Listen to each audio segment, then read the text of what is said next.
is actually, sorry, this is not day 5. This is the marketing bootcamp day number 4. So I got to correct that. I'll do that when I get a chance here. All right. All right. So obviously our ground rules, our house rules, try to keep your video on at all times, as much as you can, of course. Active participation is required through all of our sessions. We do have tasks once in a while that are assigned. I know there was one that we were missing from last week. So I might circle back on that. I don't know if Rachel had talked about it. It's basically creating your email campaign. And I don't remember if we had talked about that or if we're going to probably do that as a separate session altogether. It's something that we did last time when we had the real estate marketing boot camp. And we definitely want to do that. So it might be where we just kind of do it as a whole, hands-on training for all of us when we do the social media segment in a couple of weeks. All right. So do you guys remember when we talked about what makes a great realtor great at their job, right? It was, if you remember correctly, it's the real estate marketing bootcamp. It was day number 1. We talked about the traits of a good realtor, right? There's 10 traits that we talked about. If you guys remember, I'm gonna, Chico, I'm gonna mute you for just now. Thank you. So we talked about the 10 the 10 traits that make a realtor good at their job. So I am going to call on somebody.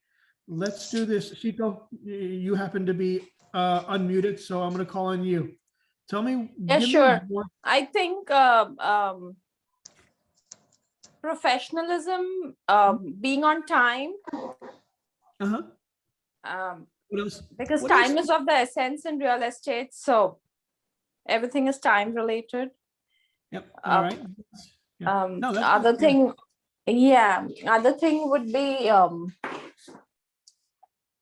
contracts, being accurate at doing contracts. Knowledgeable. Yeah. I'm going to call somebody else. Yeah. No, that's good. That's good. I just one at a time. So let's go call on, you know what, Raj, I'm going to call on you.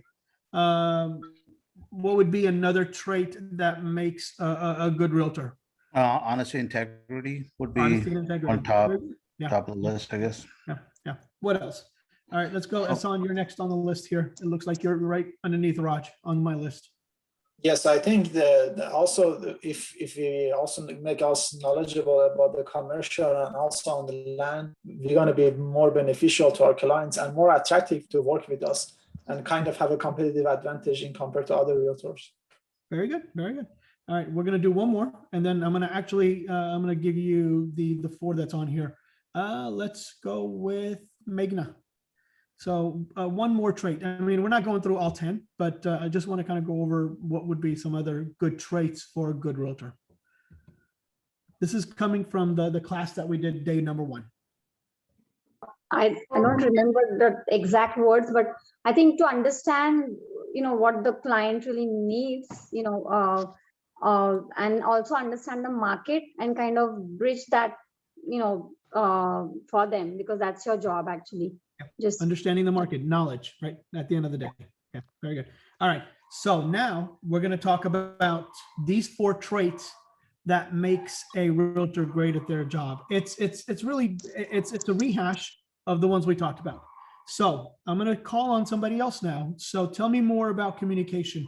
Why is it important? And Gokul, you're next on the list. So tell me more about communication. Why is communication important when you're talking about real estate? Communication is important for many reasons. One, understanding your buyers' requirements, communicating with them, understanding their requirements, and finding the right solution or homes for them, and communicating with the listing agent, which I'm going through right now. We are in a negotiating phase, and my listing agent was saying that, hey, my seller wouldn't accept anything less than this. And we were both communicating, and we were trying to get in between. And he said, hey, I like the way you and your buyers approach this. It's like a meeting in the middle kind of a thing. So, and yeah, it's everything about communication when it comes to deals, right? It's communication is probably one of the most important traits that you have to have. Right. You know, when it comes to real estate. And very good, very good. No, exactly correct. The next one is compliance. Interesting. Let's call on, let's see who we're going to call on. Darshna, you don't have your video on, so I'm going to call on you. Tell us more about compliance. Why is that important in real estate? And you're not on mute, so unmute yourself when you get a chance. Sorry, yeah. My internet is extremely patchy Yeah, today. I I see can it only now. hear Sorry. you. Yeah. Every other sentence. All right, no worries. Yeah. So what was the question? Sorry. Sure. So we talked about communication. Why is compliance important? So tell me more about compliance. Compliance, just so to make sure that either ourselves or we are not putting our client in any danger. Because if we are out of compliance, it can be very costly to our client as well, not just for us. All right, so I'm gonna call on somebody else. Let's see. No, that's exactly correct. Thank you. Bernard, give me an example of compliance. Sorry, it's regulation, like, you keep up with all the rules and regulation of the real estate and keep away you and your clients out of trouble. That's the most important thing. And down the road, you don't face with any legal actions, or you don't go and end up in a court after some time, so to keep away all that, compliance is most important, I think. All right, one more, and I'm going to ask one more person. So Srinivas, our first class that we did, what did we rehash again, even though you guys go over and over and over again? Why did I do that? You know which one I'm talking about, right? Class number 1, day 1. What was that all about? And Srinivas, you're on. Yep, there you go. Go ahead. Yeah. So trying to recollect the first class. I think if I wrote down some stuff like basically what is the primary and secondary. Is that what you're talking about? And probing questions? I just put it in chat. A code of ethics. Right? Isn't that what we went over? I mean, the main premise of the class was to do what? It was to go over the code of ethics. Again, even though you go over it as part of your orientation and all that stuff, right? So compliance in real estate, compliance is extremely important, right? Because we're not attorneys, number one, but we are bound by we're still governed as if we were attorneys, because we got to be able to explain the contract. That goes back to the communication. Compliance is that second piece of where you have to be knowledgeable and ethical, and it goes back to the traits that we talked about earlier. Third one is not coming up. All right, we talked about this in length. So knowledge, right? Knowledge would be the third one. The fourth one on here, I'm gonna take it out to you guys. Tell me why I put commission in here. Okay? And it's not because it's related to commission, but I want you to tell me why I put commission in here. And I am gonna call on, let's see here, who we're gonna call on. Somebody who we have not called on since before. Anish, tell me more about why I actually put commission in here as what makes a realtor great at their job. Yeah, basically at the end of the day, like of course everything is important. Can you hear me, right? Yep, we can hear you. Yeah, everything like is part of our job. Like we are doing all the communication and putting lots of effort in it. So at the end of the day, like it encourages you when you get your commission. Like it's something like part of your job. So. Reward. All right, anybody have, so I want you to just open it up. I'm going to open it up to all of you guys. What are your thoughts on commission? Why do you think I have it in there? Not to share commission percentage, what you get, what you share with peers or other realtors. Yeah, but why? Okay, so what does the code tell you about commission? Go back to what the code says. Does anybody remember what the code says about commission? Isn't that agreement between a client and or the seller actually who will decide how much commission will real estate agent will get basically? Yes, but yeah, and that's all correct. All of that is correct. But what does the code say about the commission? Only a That real you estate cannot agent and the broker is eligible for commission. and it's negotiable. It's negotiable. What else? What else? So here's what it says, right? It tells you that your commission should not be paramount, right? Your commission should not be above what? It's negotiable, yeah. It's not, it's negotiable, but what is it? It says, you know, and I'm on a conversation with the Austin Realtors, not Austin Realtors ours, but Austin Realtors. There's a group of Austin Realtors that we talk to.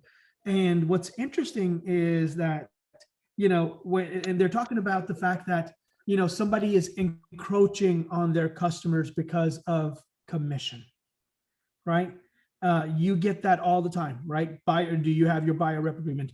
What is the biggest issue, conflict between agents is having to deal with commissions. So that's one of the reasons I have it in here.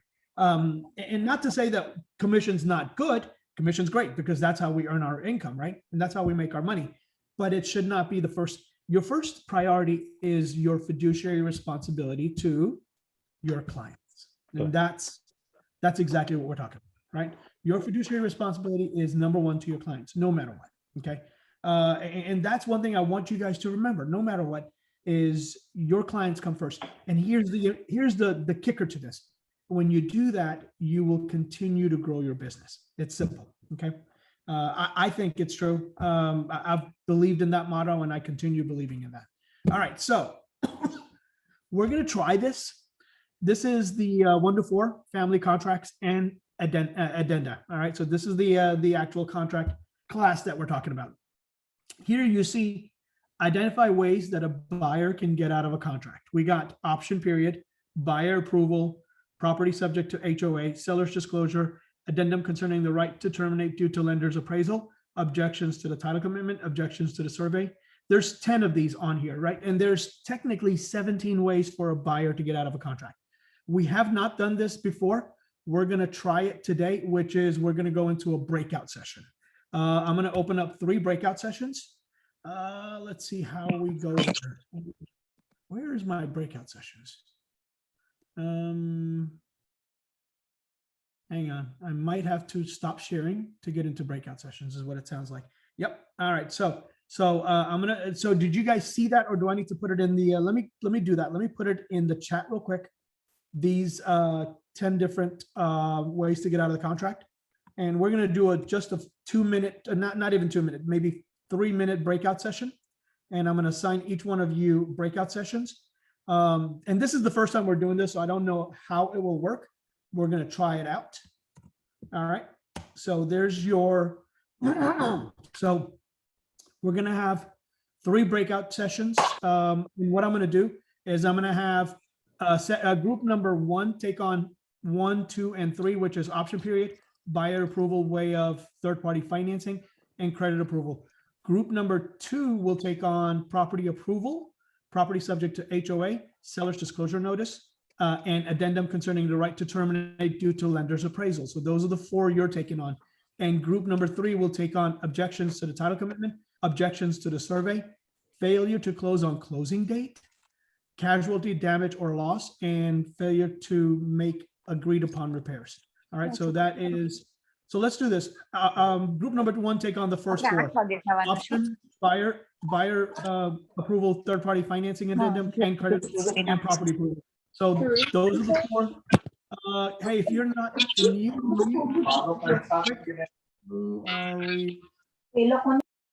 okay. All right. So sorry about that, guys. All right. So group number 1 will take on option, buyer financing, and credit approval, and property approval. Group number 2 will take on property subject to HOA, seller's disclosure, addendum concerning the right to terminate due to lender's appraisal, and objections to the title commitment. And group number 3 will take on objections to the survey, failure to close on closing date, casualty, damage, or loss, and fails to make agreed upon repairs. All right. So where did my breakout sessions go again? Hang on. Okay, here we go. So I am going to assign 3 breakout sessions, breakout groups, and assign automatically. And there we go. And I'm going to open up, I guess, open up all rooms. I've never done this, guys. So let's do it. All right. You guys should be invited to join your groups. So please go in and join those different groups. And then I will, in about 3 minutes, set you guys up.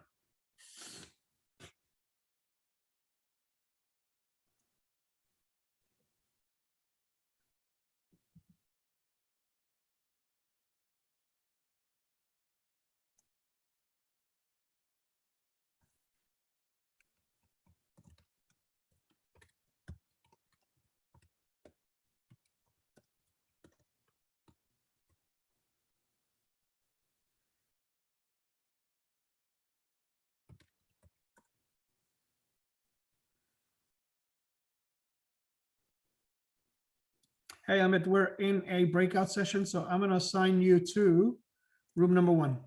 Okay.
Sorry, Ketan. I was discussing in behalf of breakout rooms, like, 50 seconds continue. I click on go back to the main. No, that's okay. That's okay. All right. So I just have one question. You gave very nicely concise this list of the 10 things. So when the buyers walk away with whatever the reason behind it out of this 10, does they will get all their money back, like option money, and all of that money they will get back? No, option money will. So what is, so do you remember what the option, I'm trying to remember if it even has it. It used to be called the unrestricted right to terminate, right? So that's what the language was. And the option money is always considered non-refundable. Non-refundable. Okay. Yeah. Only the escrow money will get back, but the option money, whether it's $500, $700, or $1,000, they will lose it. Okay. They're going to lose that. Yeah, exactly. So going back to, so the option money, and if you noticed that email that I sent earlier today, where somebody had, the winning contracts today, the option money is in the thousands, which I was just like shocked. I was like, are you kidding? That's crazy. I've never seen that before. Yeah. I mean, I would have never expected it. So let's go. All right. So we got everybody back in. Good. All right. So since we got everybody back in, I am going to ask, let's see. I don't remember who was in which group. Sorry, guys. So hopefully if you guys had your folks that were on the group, I am going to go ahead and go back in. All right. So group number 1, let's start with option period. Explain that to me. And just in 1 or 2 sentences, explain option period to me. Whoever was, did you guys have somebody who was assigned the main, or hopefully you guys took on and said, all right, somebody is going to be assigned doing this. So who was? We had all the girls, so we all talked. We all were talking. All right, so who is the one that's going to be talking about this one? So and you guys can figure, if you guys want to use somebody, but yeah. So so just group number one, and I don't remember who it was. That was actually automatic. I mean, it was like random. So that's pretty cool that it worked out that way. All right, tell me more about option period. Just 1 or 2 sentences. So buyer has the option to either go ahead in the contract or back out, and that is allowed. And usually the time frame is 7 days. You know, you can ask for longer, and you can have the option of moving ahead or you know, backing out of the contract. Terminate the contract without any reason, without providing any reason. Right, you get an Unrestricted right to terminate. Yep. Right. Unrestricted right to terminate. Right to That's terminate. always remember that. Unrestricted right. And the option period can be 0 days, and it could be 20 days. It could be 50 days, right? It could be any days you want. If you saw the email I sent out earlier today, we were just talking about it with him, I think. And what was interesting is that, you know, the winning offer had option money or dollar amount, which is non-refundable, in the thousands, which surprised me, but that is what the market is going through. Yep. All right, let's excuse me. Still my lingering cough from last week's being sick. Buyer approval by way of third-party financing. All right, so you guys have the 4 main ones. So let's go through that one. Tell me more about credit approval, and then tell me more about property approval. So property approval usually comes under if it's a FHA loan where the property has to meet certain requirements for the loan to be approved. Credit approval, pretty much if the client is not somehow eligible for the loan, changing jobs, getting, you know, laid off, and they just not meet the requirements for the loan. So the lender would say, you know what, we can't really give you the loan. In that case, they can back out because it's not buyer's fault. Very It's good. not Yep. under his control. So Yep. they can And back out, keep the earnest money within that certain period that was agreed upon. And what is, and so Jess, I know you're probably one of the more experienced ones here. So on what page and what section and how many days? So where is that credit Second approval? page of third-party financing addendum. Let me see if I remember the. No, it's first page on the It's bottom. first page on the At bottom. first page. Bottom, yeah. But how many days would be comfortable in today's market? And how many days was comfortable 6 months ago? You know, for my buyer, I usually try and keep for 21 days. If they object, we lower it to 14, 15 days. After speaking with the lender, if that's something they can pull off, because I don't want to put my buyer into a position where, you know, lender is not able to pull it off, and then we're just sitting tight. So one more question on the credit. So if you're terminating a contract based on credit approval, do you have to provide written documentation? Not a trick question, it's a factual question. If a Yes, seller, I think that is a, sorry, go ahead. I'm sorry. If Somebody answered from group 1, yeah. if a seller agent asks for, usually you can get a letter from the lender. Yeah, you have to. Yeah, you So have. yeah, that is the only time that a notification is required, is when you're doing a buyer approval by credit, by when you're terminating according to the credit approval. And if you notice the termination, I should have pulled up the notice of termination. We can do that here in a little bit if we need to, but it's in there. It requires you to provide the means of termination. I mean, like, not means of termination, that if your lender declines the loan based on credit approval. As far as property approval, one more question to group number 1. How many days before contract? Yeah, go ahead. For the credit approval, like one person was saying, the lender sometimes they're delaying. Earlier it was 21 days we were putting. Now everybody we are trying to say 14 days, but I put 18 days. Like if within 18 days itself the lender cannot tell me like if it's fully approved for the credit, then how we should do? Like I mean, it's not like they're not, if they come back on 19 days. No, say that one. Honey, say that one more time. Sorry.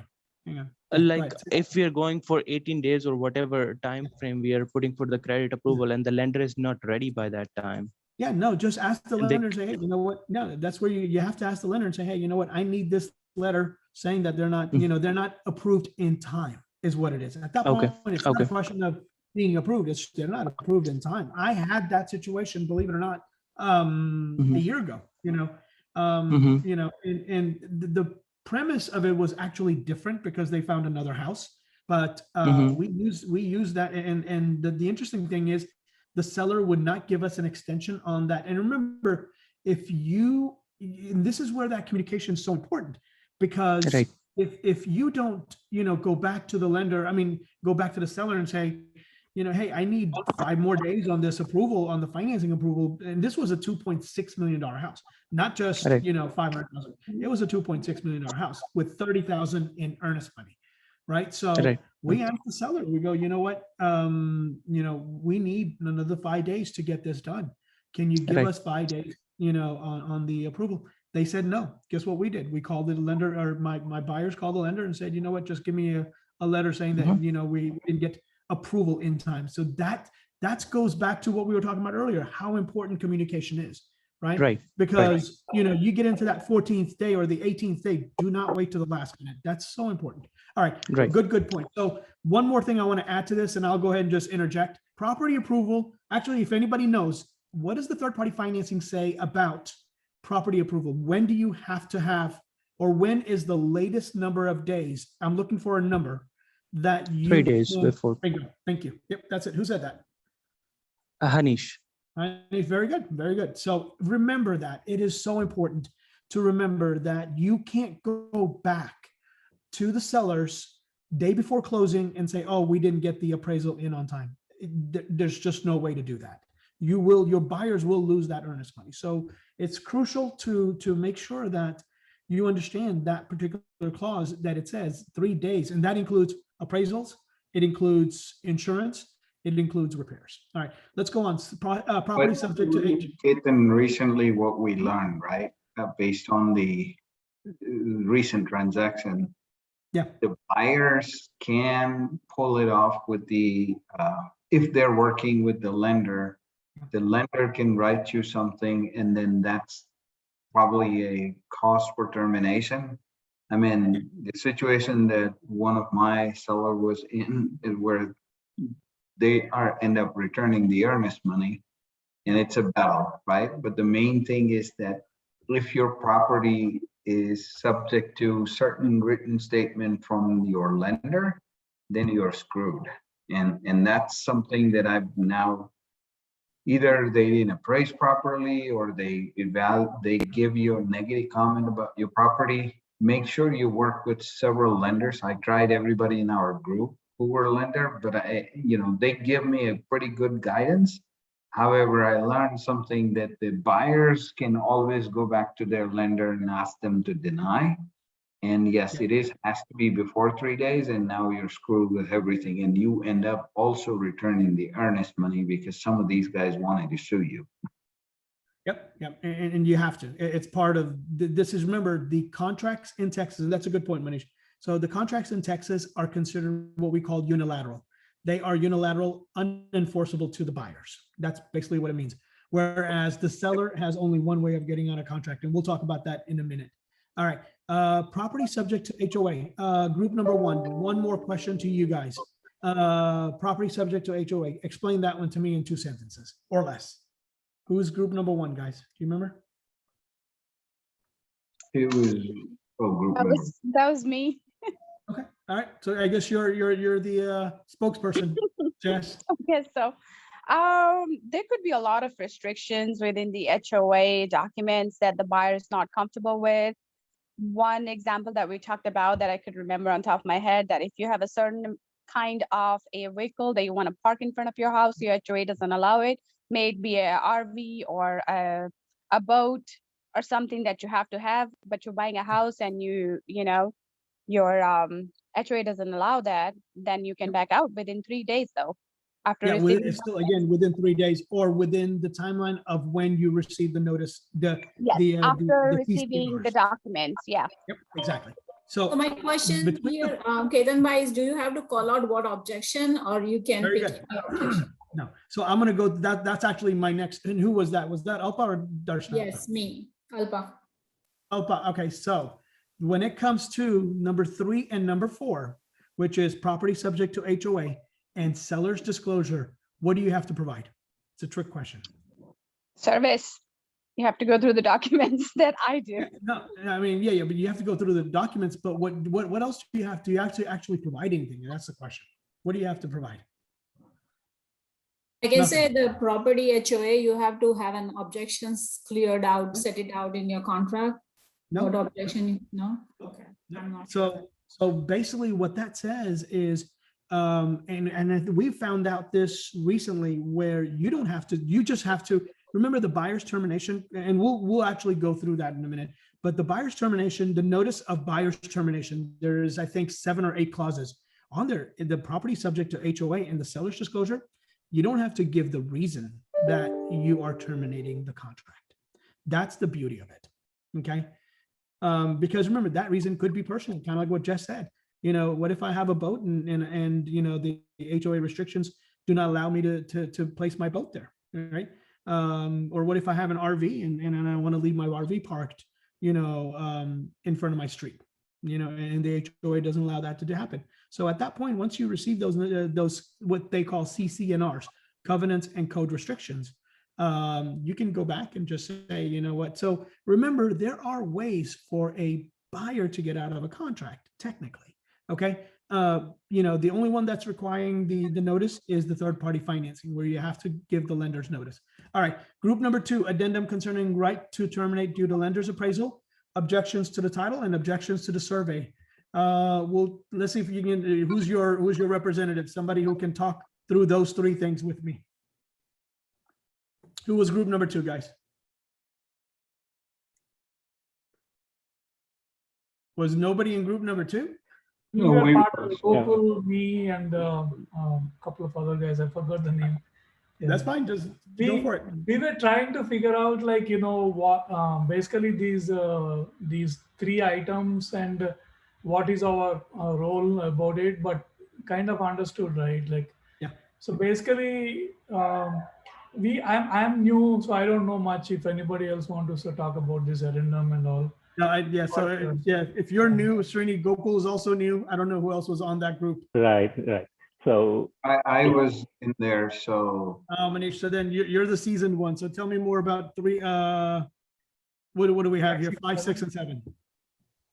So addendum concerning right to terminate due to lender's appraisal. That is something that you see it in the third party addendum, and it's section 2B. But this is the actual this is that document. Yeah, right? this is the yes, you're right. This is the actual addendum. And what does the addendum say? Give me just a quick readout of what the addendum says, and I'll help you. Yeah. Okay. So first one says full waiver. What does that mean? Oh yeah, that's true. Full waiver is like, you know, regardless of what the appraisal comes in, the difference is buyer is going to bring the difference and still go through the loan. Exactly. The second one is a partial waiver, and there is the amount that is mentioned. So that means, like, if I have if I list a house at 480 and then the person or the buyer says, hey, the house has to appraise at 480, and that's the partial waiver basically. Yep. And let's say, and to add to that, let's say, for example, the list price is 475. You put in a partial waiver of 480, but your offer is 520. What does that mean? That if it appraises for anything less than 480, guess what?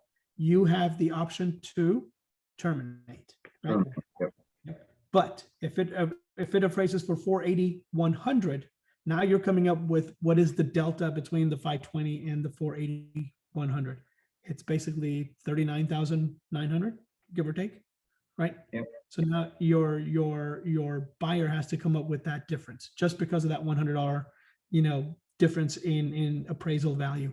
Here's the thing: if you are representing sellers, and I want you guys to remember this, is when you get that full waiver appraisal, it's important to make sure that your sellers, or actually, sorry, I take it back. It's important to make sure that when you get that full, especially if it's a $40,000 delta, meaning, and you already know the appraisals are not going to be at 520, it's going to be at 480, right? You have to understand where the market is. That's the most important thing. So let's say it is, then you need what?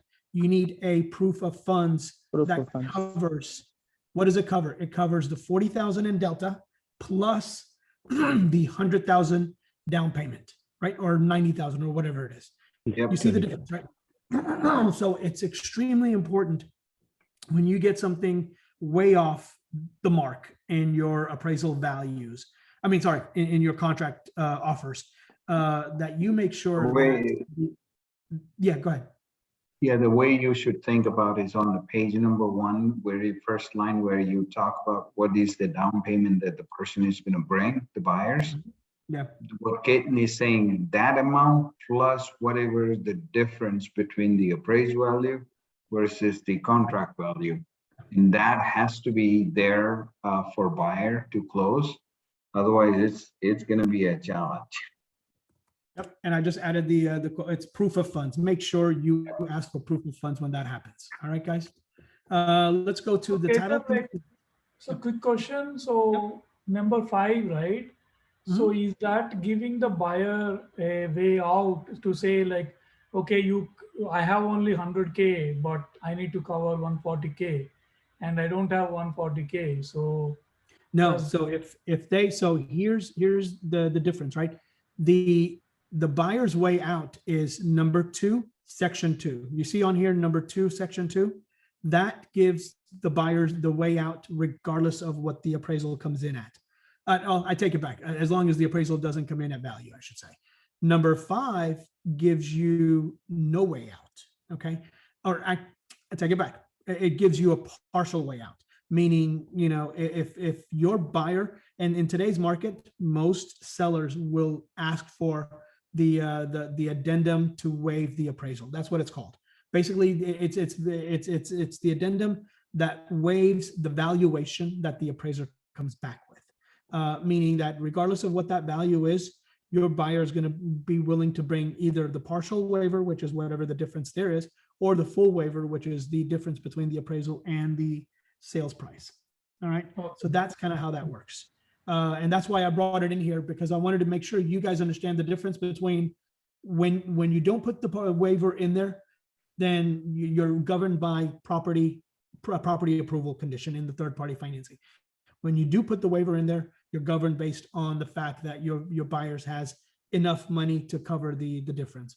And make sure the buyers understand this, because if the buyer doesn't understand it, he's going to come back to you. And this goes back to our first discussion, which is communication, right?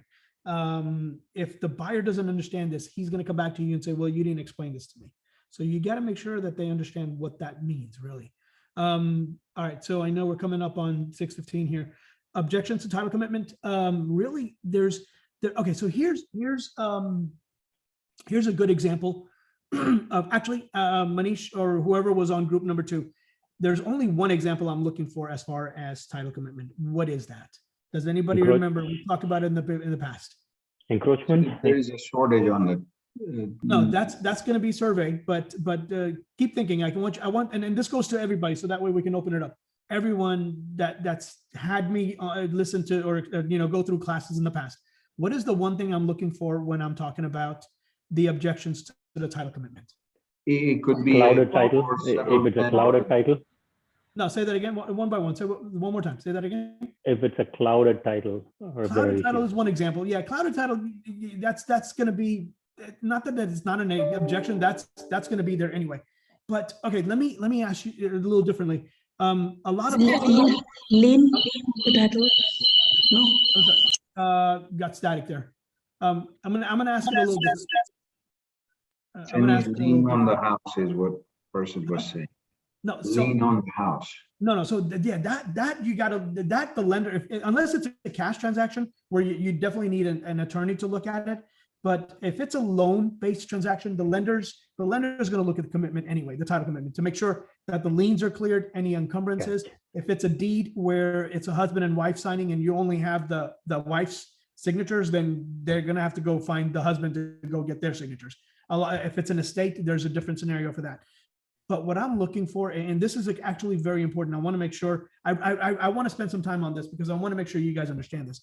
Okay, so when we talk about what is the one thing that you've seen me put on the section 5 of the previous contract? It used to be called single family residential and or what? You guys think about it. Single family residential or What is Investment rental? property. Thank you. Rental or investment property. Here is the importance to that. If your deed restrictions or your HOAs do not allow for an investment property, make sure, and if your buyer is buying the property as an investment, okay, two things have to happen. And I want you guys to remember this all the time. Two things have to happen. One is that your investor needs to understand when they go get the loan on that house, they don't put it as a primary residence and they don't put it as a vacation home. Okay. Make sure, and especially if you knew that and know that, then make sure they understand that. I mean, I know they're trying to save $25 a month on interest rates, right? At the end of the day, what are they trying to save? They're trying to save $50 a month. It's just not worth it. Okay. So remember that always. And if it is an investment property, make sure that on the objections, just put down, you don't need to put single family residential. That's not required, because remember, the 1 to 4 family covers single family residential. So you don't need to put single family residential. However, if your buyer is buying it as an investment property, they do need to put down investment or rental property. Okay. Because then what happens is, so you understand what happens here, right? Is that the lender, when they see that and they know that it's a loan based on an investment property and they're going to use it as income generating rental property, then they have different sets of criteria to follow as far as the deed goes. When they look at that deed and they go against that objections, or you go against that objection, so you notice that you can't rent that house for 12 months or 24 months, or there's a waiting list of 24 other properties that need to, that fall within the guidelines of that community. Guess what? Now you're stuck, or your buyer is stuck with the house that they cannot do anything except for resell it. All right. So does this go under 6D, Ketan? Sorry to interrupt you. Does this go under 6D, objections? Yep. 6D, objections. Yeah, single family. So not the single family portion, but make sure you put in the investment or rental investment property, or rental or investment property. Okay. Gotcha. All right. So just remember that. Yeah. Go ahead. One quick question. Yep. Go ahead. So in Austin, right, a lot of new subdivisions, they are saying we don't give to investors. Correct. So one idea we had was, like, suppose not me, but anybody, suppose if you want to buy it for your kid or something, and then the seller was telling that, oh, you can buy it in your daughter's name, but you can immediately lease it too. That's one thing. Because you are buying it as a primary residence and then leasing it. My question is, suppose if the new construction, new subdivision says we are not selling to investors, can we resell it to investors, or is there going to be any clauses in the deeds? Yeah. So a lot of times the reason a lot of builders are there several reasons why. One, more than likely, is because they've already capped out on the number of properties they can sell to investors. And that falls either into the deed or it falls into the covenants and code restrictions. It's CCNRs, or it's the HOA guidelines, right? It says that you can only have up to 30% rentals in a community. So that's one thing that happens. You just kind of have to be careful, more than anything else, now here's the thing. It could be that the builder is not going to sell it, but that doesn't mean that you can't go sell it in the future. Does that make sense? Okay. Yeah, that's what I was. You can't. Yeah, that happens all the time. It's just that the builder has their certain guidelines that the developer has said that, hey, you know what, I don't want you to sell to investors. That's fine. But if there's nothing in the deed restrictions, or there's nothing in the CCNRs, or there's nothing in the HOAs that prevents them from reselling to investors, then it's perfectly okay. Does that make sense? Okay. So it really just depends at that point. And the only way you're going to know is there's two ways. You can go online, pull up the HOA guidelines if they're available online, or just look up the deed restrictions, or just ask somebody that's there and say, hey, what are the specific deed restrictions for this community? All right. The last three on here: failure to close on closing date. casualty, damage, or loss, sellers fails to make agreed upon repairs. Who's group number 3 on our list? So Alpa, Bernard, I- Sabrina, and I was, we were all together, all four of us. But Okay. as you know, Ketan, I just came out on a half of my way. So, but I just heard the Bernard was saying it about number 10. Yep. So he explained, Bernard, like, I'm just repressing your words. So please chip in. Seller, he started for number 10. Seller fails to make the agreed upon repairs. And he said it like, once the, if there is any, after inspection, if there is any repairs came out, then both the seller and buyer will sign that one. And if seller is not able to fix it before the closing at the walkthrough day, then buyer have the right to terminate. Yes and no. So what is the difference between yes and no in my comment? Does anybody know? And I got to go back, and I should know this. I should have it memorized, and I don't. But I believe, if I'm not mistaken, if the repairs are not done within X number of days, what is the recourse for the seller at that point? Does he still have certain number of days to complete the repairs? Does anybody remember in the contracts? I should have that memorized. I think it's probably within 7 days. That's what I'm thinking as well. Who has contract up real quick that they can look at that? Yeah, Or do you want I'm to go in opening and it look right at it? now. Okay, so look at closing date, or just who's looking at it? Is it Bernard? And now Gokul. Gokul is Yeah. Gokul. Oh, Gokul. Yeah. So just do a search on repairs. Let me see if it's anywhere in the contract itself, and then tell us what it says. There is a section on lender required repairs and treatments. No, that wouldn't be it. That wouldn't be it. Completion of repairs unless otherwise agreed in writing. Sellers are complete all agreed repairs and treatments prior to closing.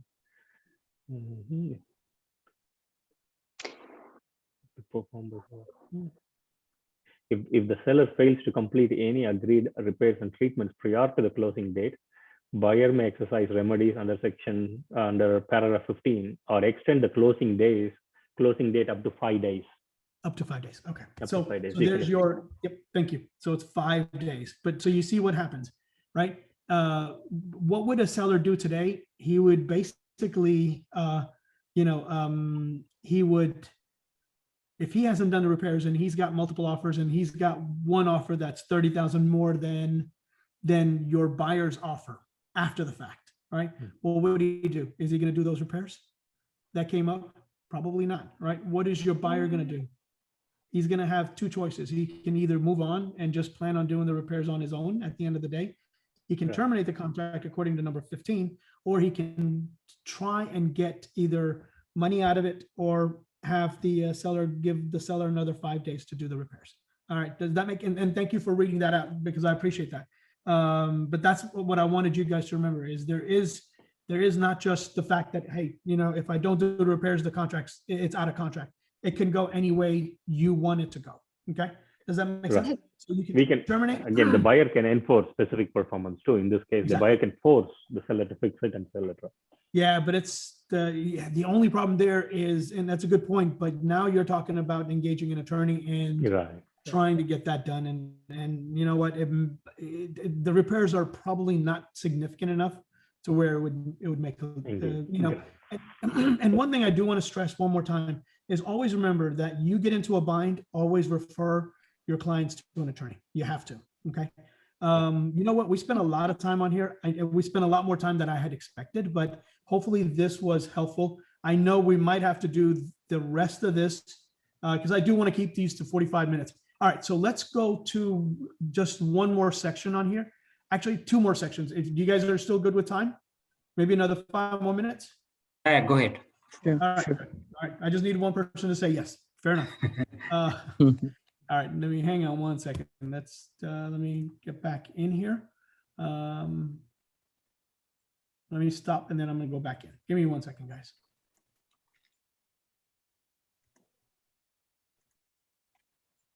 Okay. Why is this coming up here? All right, let's just do this. I would like to know what are the survey objections that a buyer's example that buyer can. Yeah. So that's a good question. So on the survey objections, you know, if the lines, the boundary of the survey is not as, oh, hang on, can you guys still hear me? Yes. Okay. All right. So a survey objection would be basically just the lot lines, right? The lot lines would be one example where, you know, let's say the you're buying 2 acres and all of a sudden the you know, the acreage comes out to be 1.75 acres as opposed to 2 acres. Now that's an objection that you can put down and say, hey, you know what? The survey didn't, you know, we didn't expect it to be off that by that much. Or let's say, for example, now remember these shortages in areas that we've talked about in the past, where there's now an additional endorsement. So now go back 5 years where that endorsement did not exist. Okay, that endorsement basically ensures title and ensures that the survey in the future, let's say, for example, you have a wrought iron fence, okay? And that wrought iron fence is two feet into your property line from the neighbor's side, right? And let's say it's a wrought iron fence that goes 180 feet, you know, the left corner of the fence line. So 180 feet times 2 feet, 30, so 360 feet times, let's say the cost of moving that fence is going to be $20,000, right? So now your objection to that survey is going to be either the buyer the seller turns around and fixes the fence, or you have the option of terminating, or you know in the future you're going to have to fix that fence. Now, obviously, if it's in your line, if it's on the other side where it's encroaching onto the neighbor on the other side, the neighbor might come back and say, you know what, I want that fixed, right? So that's where a potential issue with the survey may come about. It doesn't happen as much on residential subdivision lots, but it could be very common with not necessarily rural properties, but properties where there's fence lines, right? And if you think about it, a lot of the properties out in Parker, you know, they're 1 acre properties that don't even have a fence line, you know, at the end of the day. So I think one thing that I can remember for residentials for survey is that sometimes cities have utility easements at the very back of the fences. If you're planning to put a pool or something at that block, say that you can also back out at that time. Very good. And that's, I just remember that, and I'm glad you pointed that out, Jess. That's exactly correct. Yeah, very good. Very good. Yeah, yeah. All right. So now we've talked about one more question, Ketan. By the failure to close by the seller, I mean, why would that be what could be the excuse for a seller to like get out of that, you know? Oh, good question. So we're coming right up to that question right now, actually. So we've talked about the ways that a buyer can get out of a contract. Before I present it to you guys, does anybody know how many ways there are for a seller to get out of a contract? 0. Only one way, like they don't turn the earnest money on time. Earnest Very good. an option. Is that Hanish or Gokul? I can't tell who it is right now. It's Hanish. Hanish, very good, very good, very good. So there's your answer. Okay. The contract today, the Texas contracts are what we call unilateral to the buyers, meaning the buyers have the options of terminating, whether it's financing, survey, seller's disclosure, HOA, everyone that we've talked about, those 10 that we talked about just a few minutes ago. The only way the seller can get out of the contract is how? It's if the buyer failed to deliver the earnest money within the time required under paragraph 5 of the contract and before the time seller provided this notice to the buyer. All right, so I want somebody to explain, why is this so important to you? Can somebody tell me why this is important? I'll give you one more hint. Why is it important when you're without representing the sellers? earnest money, right? And it's like there is no consideration for the contract for it to be binding. So yes, but here's the angle I'm going with this, right? Okay. The reason it's important is that you're going to be faced with a seller 6 months down the road, a year down the road, that here's a true example. You know, you just put the house on the market, you got 10 offers, listed it for 400, you got 435. Okay, just as an example. Now you're going to have his neighbor comes to him after you guys have accepted the contract. And he says, I didn't know you were putting the house on the market. I would have given you $450 for this house. What is the seller going to do and talk to you about? What's his first conversation with you? He just accepted $435. He signed off on it, not realizing, right? You see where I'm going with this, right? He just accepted $435. His neighbor just came back and says, hell, I would have given you $450 for this house. So tell me, I want somebody to explain what's the conversation you're going to have with your sellers. Yes, basically asking for more. Basically, it's a hanging sword on the buyers to now do whatever seller wants. Otherwise, exit. Or No. He's going to ask what are the exit options. Well, there are no exit options, right? Yeah. We just talked about that.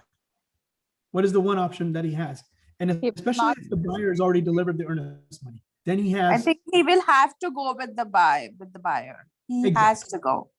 Exactly. That so always remember that your seller does not have the option to terminate unless he seeks, unless he can terminate. However, the buyer may come back and seek, Gokul, what is it called?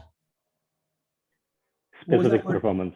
Specific performance, yeah. Specific performance. Go talk to an attorney, and I'm going to make sure that the seller sells this house to me at the price that we've agreed upon. That is what will happen. All right. So when you get into a situation like that, and every one of us will be there one of these days, just make sure that you understand and that you communicate to your sellers that, hey, once you sign off on this, technically there's almost no way of turning back. All right. I want you guys to remember that. Yeah, I mean, I definitely want you guys to remember that. So I heard like some builders are doing that. Builders, no, that's a very good point. Here's the difference between builders and the TREC and the TXR contract, right? The problem with the Texas real estate contracts or the TREC contracts, they are unilateral to the buyer. The problem with the builder contracts is, guess what? They are towards the builder. Opposite. They are the opposite. Exactly. So we are okay now. They are unilateral to. And Virginia, we are getting good deal, right? I'm sorry. We are getting a good deal. Hey, Ketan, I just posted a question on the chat. If you can respond to that. Who did? Somebody did? Yes. Okay. It's me, Darshana.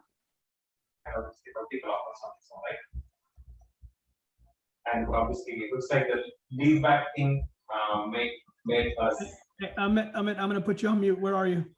There you go. Okay.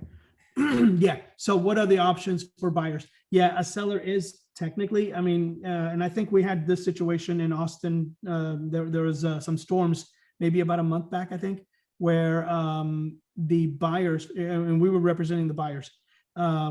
The buyers a week before they realized that everybody in the neighborhood had those signs for, roof companies out there. And so he went back out to the sellers and said, hey, I need you guys to go reach out to the insurance company and see what needs to be done to get this fixed, or, to at least address it and make sure that either, the sellers replace it, sellers fix it, or whatever. But that falls into the property condition. Okay. So in other words, if the